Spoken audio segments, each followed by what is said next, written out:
On peut passer maintenant aux opportunités fiscales. Donc, on va reprendre les jurisprudences qu'on a vues au cours de cette présentation de la loi de finances et qui permettent des opportunités de réclamation. Donc, on va reprendre nos explications sur ces jurisprudences et sur ces possibilités de réclamation fiscale. Mesures tirées de la loi de finances pour 2021. Je rentre pas plus en détail parce qu'on a fait aussi une vidéo explicative plus en détail de ce mécanisme, puisqu'il y a eu la mise en conformité du régime fiscal des sommes versées entre époux, notamment au titre des prestations compensatoires mixtes, donc qui sont versées à la fois pour partie sous forme de capital et pour partie sous forme de rente, suite à divorce, et également pour le régime fiscal des sommes versées au titre de la contribution aux charges du mariage, pour les versements dits spontanés, puisque le Conseil constitutionnel a rendu 2 décisions en 2020 qui a censuré pour rupture d'égalité ces régimes fiscaux, et la loi de finances pour 2021 a appliqué les décisions du Conseil constitutionnel. Donc à partir des impositions 2020, les prestations capital des prestations compensatoires mixtes ne sont plus exclues du bénéfice de la réduction d'impôt. Donc cette réduction d'impôt est égale à 25%, et en contrepartie, elles sont assujetties au droit fixe d'enregistrement de 125 euros.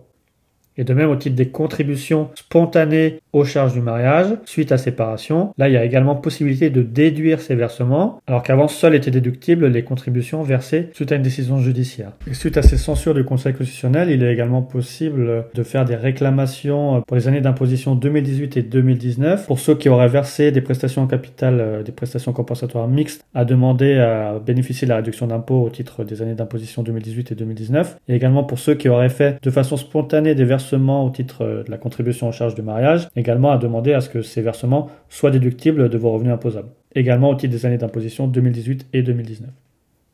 Maintenant, on peut passer à la taxe forfaitaire sur les objets et métaux précieux, puisque le Conseil constitutionnel est venu censurer les dispositions qui excluaient l'application de la taxe forfaitaire sur les objets et métaux précieux pour les cessions réalisées dans un État hors de l'Union européenne. Donc, le Conseil constitutionnel a décidé qu'il en résultait une différence de traitement injustifiée entre les contribuables cédant leurs biens en Union européenne ou dans un État tiers, qui permet pour les contribuables qui ont fait des cessions dans un État tiers depuis le 1er janvier 2019 de réclamer l'application de la taxe forfaitaire sur les objets et métaux précieux lorsque ce régime est plus favorable que le régime des plus-values sur biens meubles. En matière d'impôts locaux, on peut parler de la solution jurisprudentielle qui traite de la détermination de la valeur locative foncière, puisque le Conseil d'État a estimé que sont dorénavant exonérés de taxes foncières les outillages, autres installations et moyens matériels d'exploitation d'un établissement industriel qui sont spécifiquement adaptés aux activités susceptibles d'être exercées dans un établissement industriel et qui ne sont pas au nombre des éléments mentionnés par l'article 1381 du CGI. Alors cette décision constitue un revirement de jurisprudence. De même, il est estimé que les biens exonérés de taxes foncières sur les propriétés bâties sont également exclus des bases de cotisation foncière des entreprises. Ce qui va permettre de contester les valeurs locatives qui ont été retenues par le passé ou dans le cadre des contrôles ou contentieux fiscaux en cours. Parce que les contribuables vont pouvoir se prévaloir de cette disposition pour justement être exonérés de taxes foncières sur ces outillages et autres installations et moyens matériels d'exploitation d'établissements industriels. En matière de crédit d'impôt recherche et les dépenses de sous-traitance, le Conseil d'État est venu par 2 décisions estimer que si l'entreprise confie à un organisme de recherche publique ou privé l'exécution de prestations nécessaires à la réalisation d'opérations de recherche qu'elle mène, les dépenses correspondantes peuvent être prises en compte pour la détermination du montant de son crédit d'impôt, quand bien même les prestations sous-traitées prises isolément ne constitueraient pas des opérations de recherche. De même, le Conseil d'État a annulé une partie de la doctrine administrative et l'exemple qui figurait dans cette doctrine en estimant que les sommes reçues par les organismes de recherche privés agréés pour la réalisation d'opérations de recherche qui leur sont confiées par des entreprises entrant elles-mêmes dans le champ des bénéficiaires du crédit d'impôt recherche constituent pour ces entreprises donneuses d'ordre des dépenses éligibles à ce crédit. De même, les organismes de recherche sous-traitants ne peuvent inclure les dépenses exposées pour réaliser de telles opérations dans la base de calcul de leur crédit d'impôt recherche. Ce qui permet de faire des réclamations sur les dépenses relatives au crédit d'impôt recherche qui a été calculé au titre de l'année 2018. Également mesure de la loi de finances pour 2021 qui prévoit l'extension de l'imputation des pertes constatées en cas d'annulation de titres aux hypothèses de réduction totale du capital. Cette mesure fait suite à la décision du Conseil d'État du 22 novembre 2019 et qui permet l'imputation sur les plus-values de même nature des pertes résultant d'une annulation de titres dans le cas d'une réduction totale du capital de la société, dès lors que les pertes sont égales ou supérieures aux capitaux propres. Néanmoins, seule la réduction totale du capital est concernée. Cette mesure est applicable aux pertes qui sont subies depuis le 1er janvier 2021. Donc il est possible d'effectuer une réclamation pour contester l'ancienne interdiction d'imputation de la moins-value qui est réalisée lors de l'annulation des titres, et ainsi se prévaloir de cette jurisprudence du 22 novembre 2019 pour demander cette imputation, bien sûr dans les limites du délai de réclamation.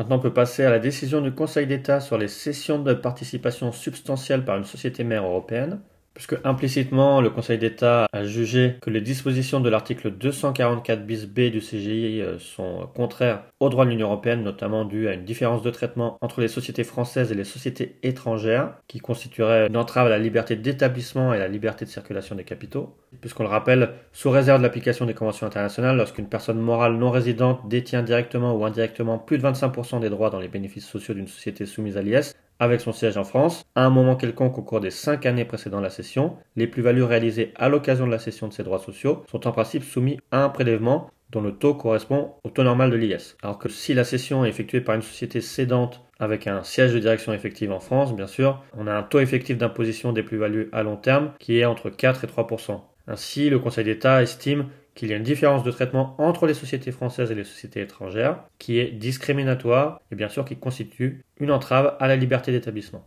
Et bien sûr, cette décision ouvre des possibilités de réclamation de la restitution intégrale de l'imposition qui a été mise à la charge de la société mère européenne.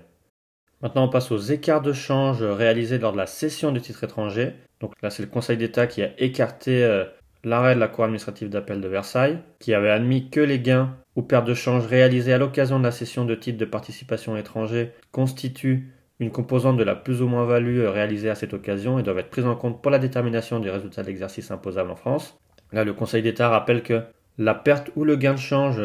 doit suivre le même traitement que son sous-jacent. Ainsi, en cas de cession de titres de participation qui sont détenus depuis plus de 2 ans, si on a une perte de change, cette perte de change va être prise en compte pour la formation de la plus-value à long terme et va minorer bien sûr ce montant, ou alors va être prise en compte pour la moins-value à long terme et sera ainsi non déductif fiscalement. Mais si on a un gain de change, dans ce cas-là, on va pouvoir bénéficier sur ce gain de change du régime de quasi-exonération en cas de plus-value nette à long terme ou de l'exonération totale en cas de moins-value nette à long terme. Et là également, il y a une possibilité de réclamation pour les personnes qui auraient réalisé des gains de change sur des cessions de titres de participation détenues depuis plus de 2 ans et qui auraient dissocié le gain de change de la plus-value réalisée pour le soumettre au taux de l'IS au taux plein.